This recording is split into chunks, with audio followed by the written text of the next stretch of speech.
Olá, tudo bem? Este vídeo, de alguma forma, é uma continuação do vídeo anterior.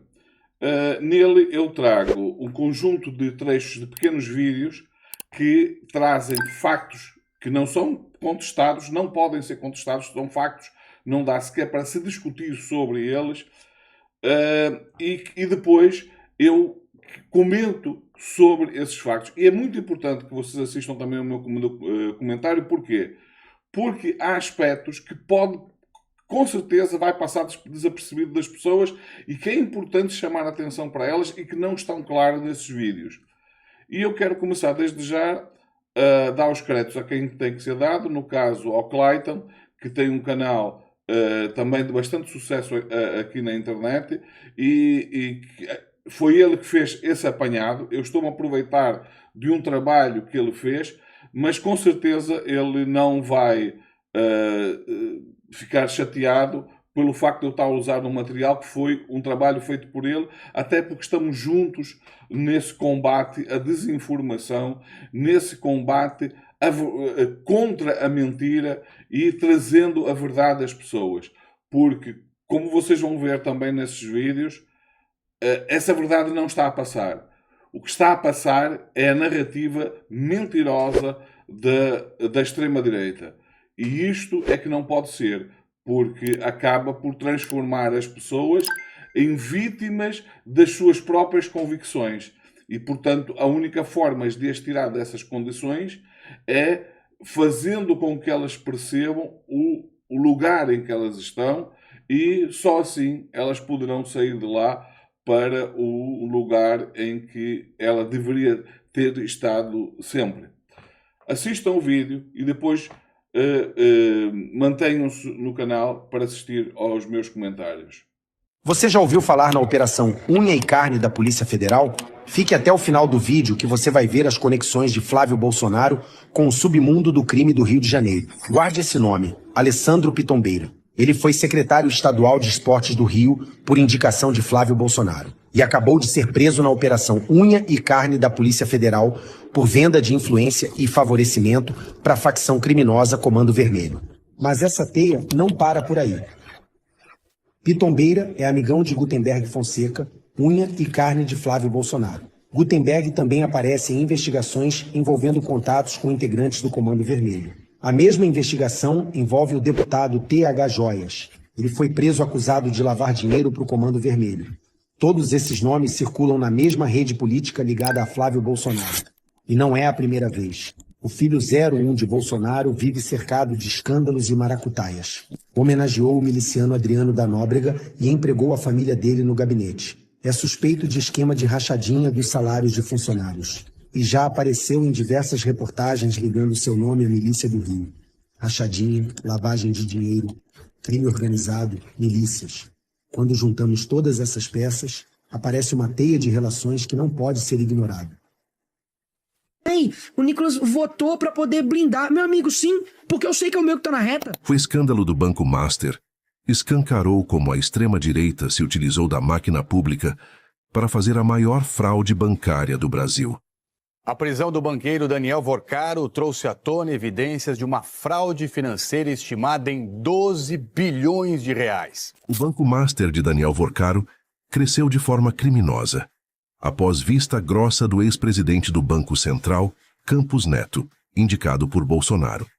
O governador do Rio de Janeiro, Cláudio Castro, investiu mais de R$1 bilhão no Banco Master.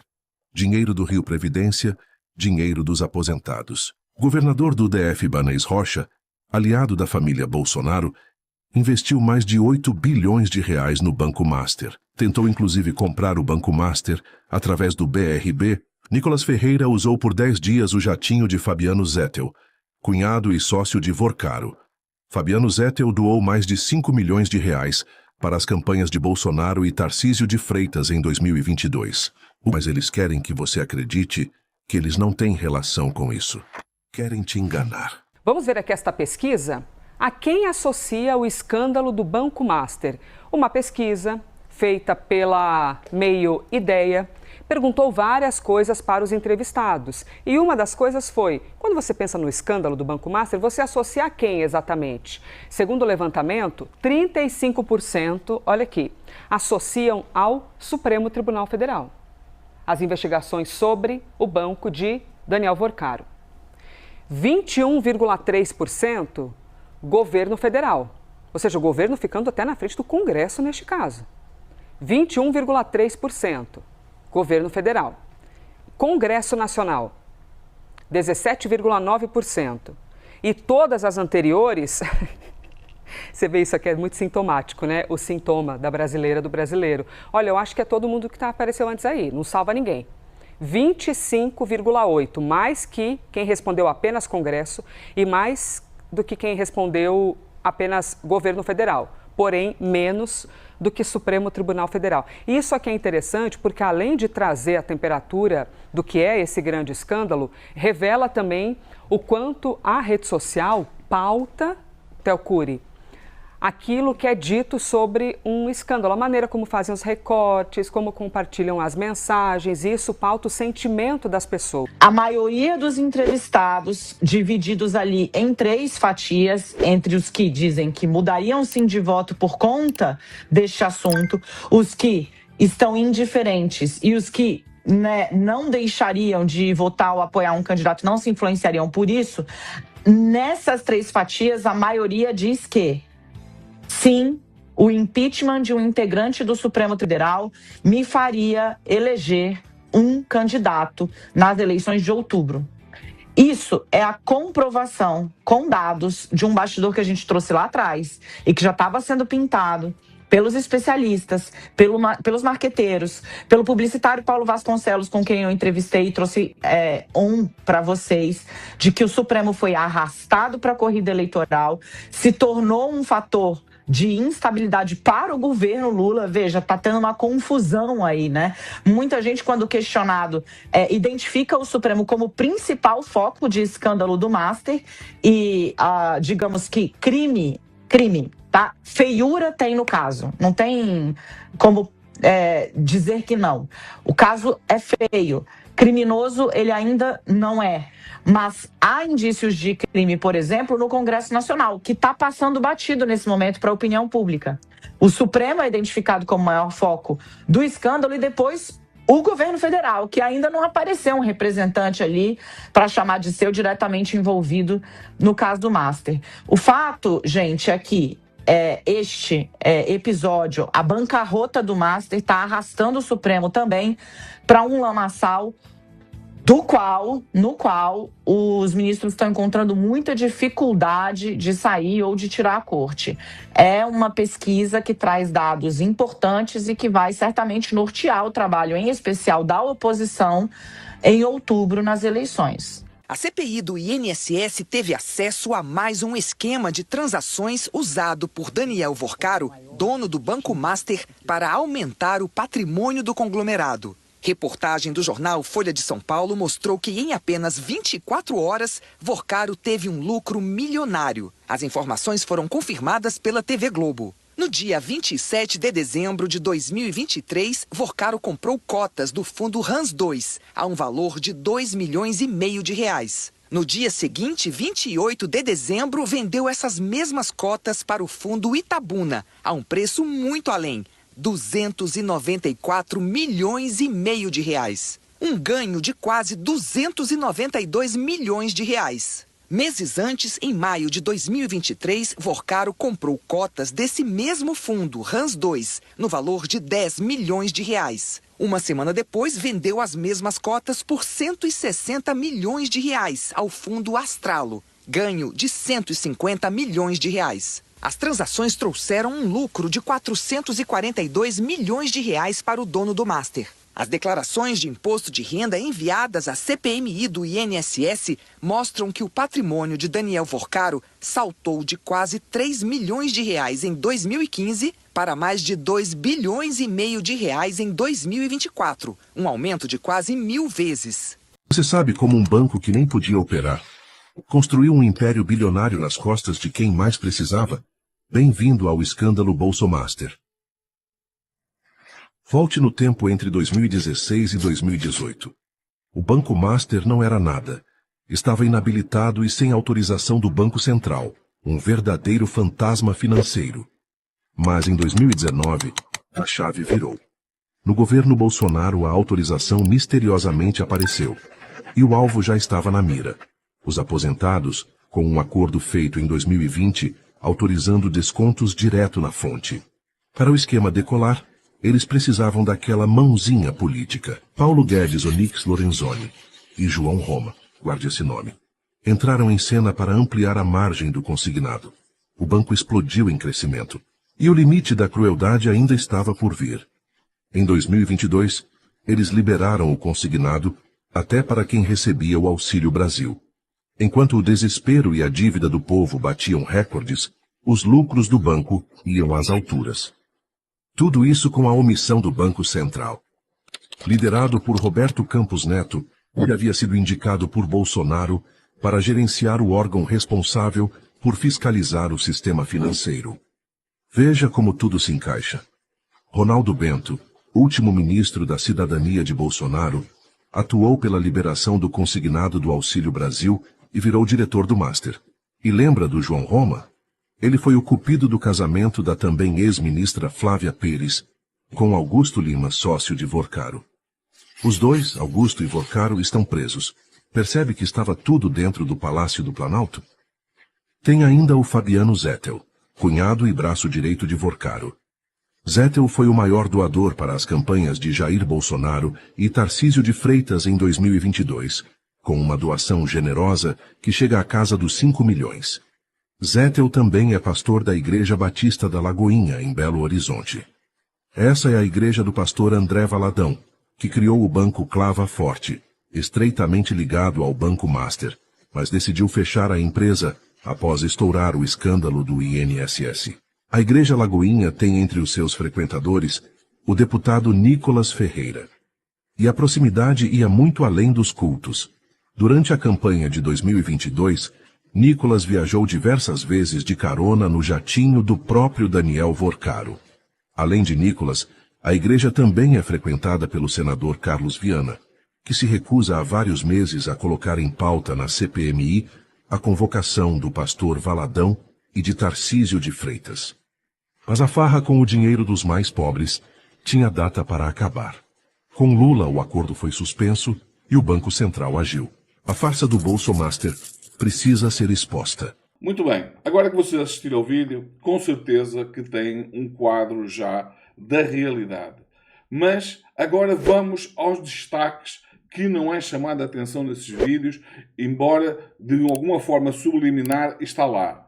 E que tem a ver com o seguinte. Reparem. Outros escândalos anteriores a esses aconteceram.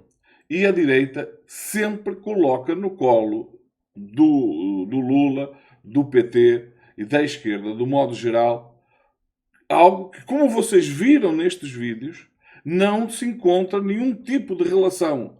Não existe nenhum tipo de relação entre esse escândalo que está aqui a ser apresentado e o PT. Só que isto não acontece só agora. Isso também já aconteceu no passado, em que o PT ficou com a fama, como se diz em Portugal, ficou com a fama e não ficou com o proveito. Ou seja, o PT ficou com a fama de ser corrupto, com a fama de tudo que é negativo, e aqueles que realmente se beneficiaram disso é que ficaram com o proveito e as pessoas continuam a acreditar neles, continuam a votar neles. O partido que foi mais penalizado no passado e ao risco de voltar a ser penalizado foi aquele que efetivamente combateu esses crimes. Se não, vejamos, quando foi o mensalão, quando se fala em mensalão, associa-se quem? Ao PT. Só que quando nós vamos analisar o mensalão, quem é que esteve diretamente envolvido no mensalão? O Ciro Nogueira, do PP, bolsonarista. O Valdemar Costa Neto, do PL, partido do Bolsonaro. O Roberto Jefferson, que está preso. Inclusivamente preso porque quando a Polícia Federal bateu na porta dele, porque eles, num vídeo, ensinava as pessoas como receber a Polícia Federal a pancada, ele, quando foi recebido, fez exatamente aquilo que se propunha fazer, que aconselhava as pessoas a fazer. Pegou numa arma, disparou contra os militares, atirou inclusivamente uma bomba com pregos que além de danificar viaturas, feriu, felizmente não mortalmente, mas poderia perfeitamente ter sido mortalmente, uma policial, e hoje está preso e foi pessoa envolvida diretamente com esse escândalo do mensalão. Quando nós vamos ver, por exemplo, no Patrolão, quem é que nós vamos encontrar? O PMDB do Temer, a direita, mais uma vez, e vejam como isto é recorrente.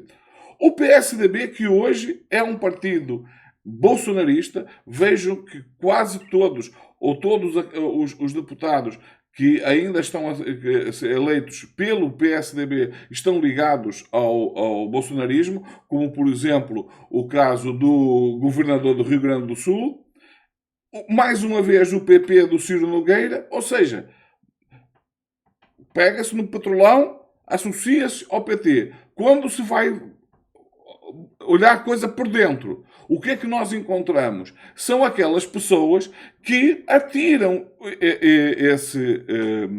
essa pecha de corrupção ao PT. Quando se vai à procura, são eles que estão envolvidos. Foram eles que foram, inclusivamente, presos nesse processo. Em relação, por exemplo, ao escândalo do INSS, quando se vai olhar por dentro, o que é que a gente encontra? Mais uma vez, vê a direita e a extrema-direita.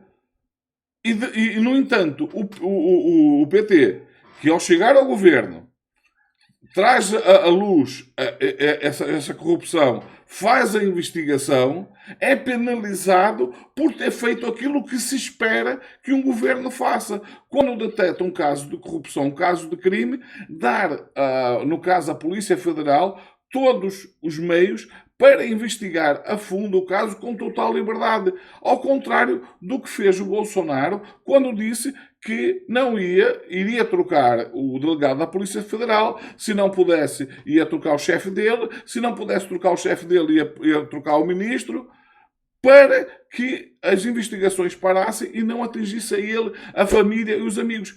Ele disse isso, está gravado, toda a gente assistiu. E não foi numa conversa de amigos. Não, foi numa reunião de um conselho de ministros. Agora, em relação ao Banco Master, quem é que a gente encontra envolvido? A gente encontra envolvido diretamente o Bolsonaro e o Tarcísio através das ajudas que receberam, do apoio que receberam na campanha, bastante generoso, de 5 milhões de reais. Não se encontra nenhum tipo de donativo, nenhum tipo de ajuda a nenhum partido, nem ao PT, nem a um partido de centro-esquerda. Não foi especificamente a de bolsonaristas. E aqui a questão é, porquê que uma pessoa que cria uma organização criminosa como essa que envolve o Banco Master, iria apoiar o Bolsonaro para presidente e o Tarcísio para governador? Porque sabia, evidentemente, que ia ser beneficiado. E a maior prova que assim é que foi exatamente isso que o Ibanez Rocha tentou fazer. E o Ibanez Rocha, que é governador do Distrito Federal e é bolsonarista. O que é que ele tentou fazer? Ele tentou levar para a falência o BRB através da compra do Banco Master, abafando o escândalo do Banco Master e atirando para o colo do banco do governo do Estado do Distrito Federal, que provavelmente iria levar à falência desse banco. Então, que depois iria-se constatar é a falência de um banco estatal. E o que é a direita? O que é que os liberais iam dizer? Está aí a prova de que o Estado não governa bem, que esse tipo de instituições não deve estar na mão do Estado, tem que estar na mão de privados. Eles iam usar essa narrativa. No entanto, quando nós vamos aos escândalos, quem é que está envolvido? É precisamente o setor privado que se aproveita de políticos corruptos para cometer os mais variados crimes, se apossarem de bilhões de reais e depois atirar esse problema para o colo de quem? Para o colo do partido para o colo do governo que se propõe a investigar. Então, de repente, o que passa a ser crime não é o crime em si, é o investigar o crime, é o trazer à luz ao crime. Mas não foi só o Ibanez Rocha que esteve envolvido. Esteve envolvido também o Cláudio Castro, mais um bolsonarista. O que é que eles fizeram? O Ibanez teve essa questão da tentativa de compra que foi barrada pelo Banco Central, sendo que o Banco Central chamando sempre a atenção de que aquele banco é extremamente suspeito para não se envolverem com isso. O que é que o Ibanez Rocha fez? Usou bilhões de reais dos aposentados do Distrito Federal, do Fundo de Pensionistas do Distrito Federal, para comprar, financiar um banco sabidamente era um banco que organizava numa lógica mafiosa de organização criminosa. O Cláudio Castro fez exatamente a mesma coisa. Agora, o que é espantoso? O que é espantoso é aquilo que vocês viram no vídeo, em que quando mostra as perguntas às pessoas, quando se faz um inquérito a estas situações, embora ali eu gostaria de saber quais foram as perguntas que eles colocaram, porque eu acho muito estranho aparecer tudo aquilo, até a resposta das pessoas, mesmo com aquelas perguntas, para mim é extremamente estranho. Mas, por exemplo, tem lá mais de 21%, 21,5%, se não me esqueço, se bem me lembro, foi de pessoas que atribuem o problema do Banco Master ao Governo Federal. Provavelmente atribuindo ao Governo Federal o atual. Sendo que o Governo Federal que esteve envolvido, esteve fortemente envolvido em todo esse processo, foi o governo do Bolsonaro. Então a pergunta que eu gostaria que constasse, porque eu gostaria de saber exatamente a quem as pessoas estão a atribuir a culpa, e a pergunta deveria ter sido: você atribui a culpa ao atual governo ou ao governo do Bolsonaro? Porque eu gostaria de saber até que ponto, quando as pessoas estão a dizer que é o governo federal, estão a pensar neste, e tudo indica que sim, ou se estão a pensar no governo federal do tempo do Bolsonaro, porque esse sim teve envolvimento direto com esse escândalo. Outra coisa, em relação ao STF, que aparece claramente entre o mais envolvido, coisa que não se encontra quando nós vamos analisar, não se encontra. A única relação que se encontra é uma relação paralela, que é do facto do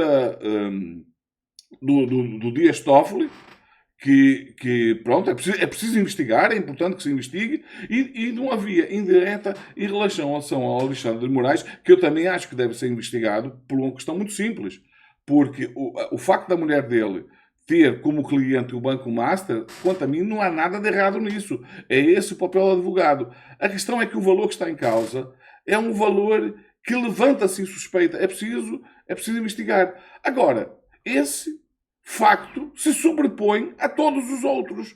Isso para mim é que é estranho. O que para mim é estranho é que esse facto envolvendo o Alexandre de Moraes, esse facto envolvendo o Dias Toffoli, se sobrepõe de uma maneira absurda em relação a tudo isso que nós assistimos, do envolvimento direto do bolsonarismo com esse escândalo. E depois, aquela parte final daquelas pessoas que, por preguiça ou por desconhecimento, ou seja o que for, mete tudo no mesmo saco, o que é exatamente isso que a direita quer. Que as pessoas mesmo metam todas no mesmo saco. Porque ao meter todas no mesmo saco, no meio de toda aquela podridão, vai muita fruta que não é podre. Vai muita fruta, entra muita gente que é gente séria. Então, o que acontece? Dentro daquele bolo, aqueles a quem se deveria se ter o foco, como é o caso do Ciro Nogueira, como é o caso do Ibanez Rocha, do Cláudio Castro, como é o caso do Valdemar Costa Neto, como é o caso do Bolsonaro, como é o caso do Tarcísio, que tem envolvimento direto com esses casos, no foco é neles. E por isso que eu acho extremamente importante que este vídeo, assim como o do Clayton e outras pessoas ligadas ao progressismo, chegue às pessoas, porque aqui também existe uma diferença fundamental. É a diferença entre aqueles que lidam com factos, lidam com a verdade, que são os progressistas, e aqueles que vivem da narrativa. Eles criam histórias e, curiosamente, essas histórias, sem nenhuma base, sem apresentar nenhuma prova em concreto, colhem muito mais, e as pessoas que são vítimas de todo esse processo, elas acabam apoiando aquelas pessoas que vão continuar a vitimá-las. Isto é que, em certa medida, como eu disse no vídeo anterior, chega a ser deprimente. Eu chego a ficar, a sentir uma enorme frustração, porque parece que estou a pregar num deserto. Porque a pessoa está, e não sou só eu, são todas as pessoas ligadas à esquerda, o nosso esforço acaba por...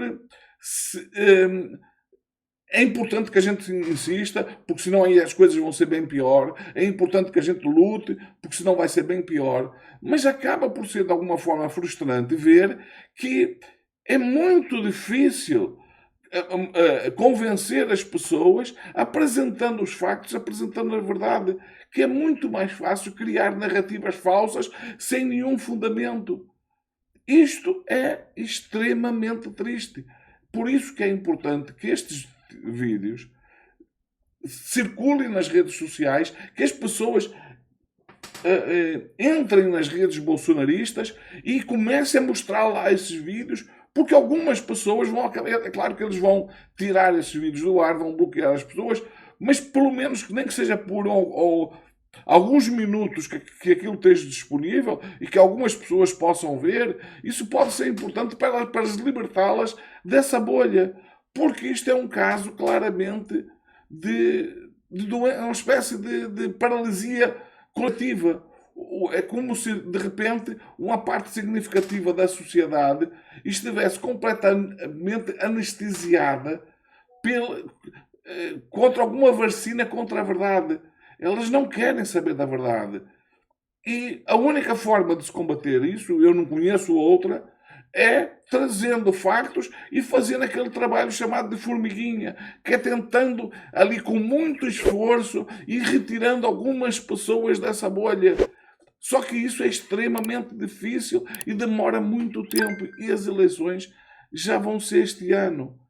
Portanto, a única coisa que nos resta fazer, efetivamente, é continuar a gravar vídeos, encher as redes sociais com isso, de forma que, de alguma forma, esse trabalho de formiguinha seja potencializado e mais pessoas saiam dessa bolha de mentira, dessa bolha de falsidade que condena elas próprias a uma condição de refém. Elas se tornam refém daquilo em que elas acreditam e acabam se tornar vítimas de tudo aquilo que elas acreditem.